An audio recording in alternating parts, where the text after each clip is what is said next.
Welcome, my fellow friends in the Force, and in today's video, we are going to be taking an alternative scenario of when Obi-Wan gets captured on Geonosis, where Count Dooku reveals the existence of the Dark Lord that has poisoned the minds of the Jedi.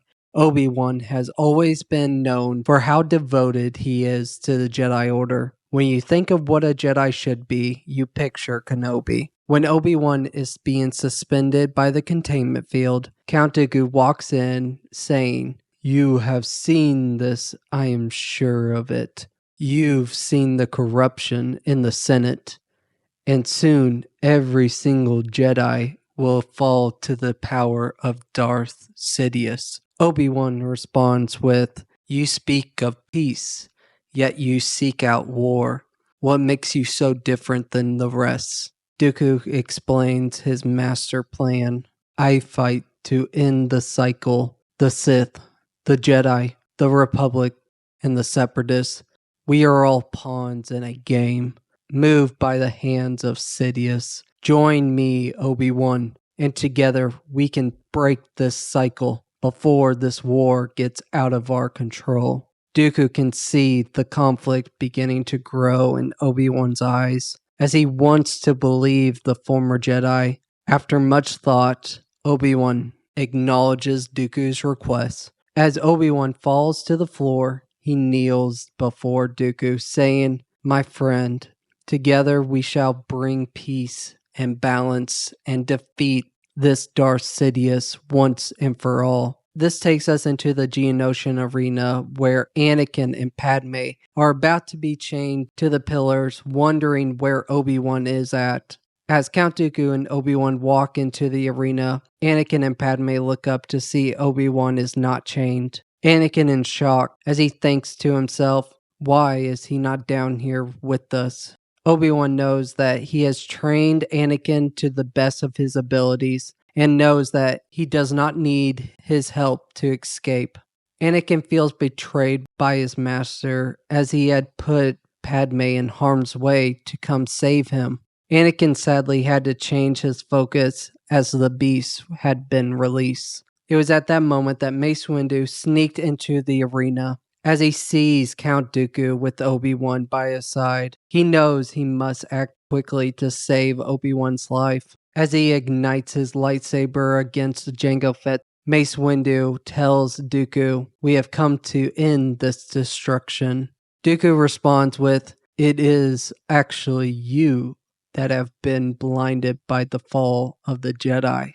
As super battle droids begin firing at Mace Windu, causing him to leap off the balcony, he looks up to Obi-Wan, telling him to help us. As Obi-Wan walks with Dooku away from the balcony, commanding the Trade Federation to begin the assault, Mace Windu is in complete shock with Obi-Wan's decision to betray the Jedi Order. The battle becomes very much overwhelming for the Jedi, as they are quickly overrun with battle droids. It is at that moment that the clones came in rescuing the very few Jedi that survived. Anakin and Padme jump into the same transport as Master Yoda, telling him everything that occurred. Master Yoda in shock as well with this betrayal, as they move to catch up with Obi-Wan and Count Dooku's ship. As Count Dooku and Obi-Wan leave to head to their ship, as they're being followed by a clone transport. As the two of them could sense everyone on board that transport, Dooku's former master and Obi-Wan's Padawan, they both make it to the hangar bay, as Anakin tells Padme that this is too dangerous for her to come inside. She must stay with the ship, as the clones will protect her. As Master Yoda and Anakin walk in, they see Obi-Wan standing next to Count Dooku. Anakin says to Obi-Wan, "Why did you send that message, Master? In order for us to come rescue you, if only to see that you have joined the darkness. Padme nearly died today because of you." Obi-Wan responds with, "This is far beyond your knowledge of the Force, Anakin. Now go back to your ship. I must do this alone." Anakin says, "I will not leave you, Master." As Anakin ignites his lightsaber, standing in between Obi-Wan and Dooku's ship, Obi-Wan says, so be it, and ignites his lightsaber. Meanwhile, Dooku and Master Yoda have already begun their duel, each one showing off their abilities in the Force. Dooku was known to be one of the best duelists in the entire Jedi Order. His curved hilt made it easy to block Master Yoda's quickness and agility. Dooku uses Force Lightning to keep Master Yoda as far as possible. Right next to them was Anakin and Obi-Wan. Master and apprentice, each one has dueled each other so many times in training. Obi-Wan, being the one that taught Anakin, has the upper hand, as he has taught Anakin nearly everything he knew about the Force. Obi-Wan knows that Anakin fights with nothing being held back. His arrogance and recklessness makes him susceptible to making mistakes. Obi-Wan knows that all he has to do is be patient for one of those mistakes to use that to his advantage, and soon that indeed was the case. As Anakin tried to pull off an aggressive move to Obi-Wan, however, Obi-Wan was able to react fast enough and dodge the strike from Anakin to make Anakin quickly move to a defensive stance, and this led Obi-Wan to slice off Anakin's right hand and push him down to the floor.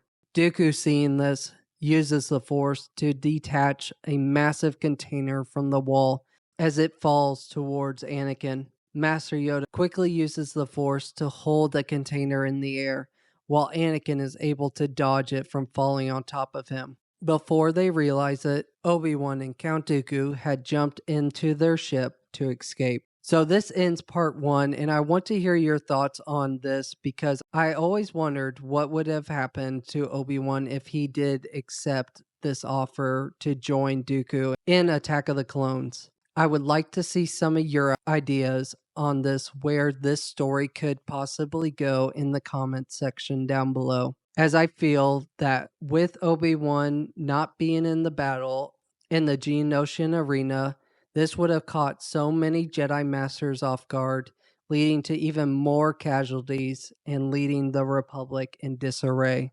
As always, thank you guys so much for watching, and I will catch you all in the next one.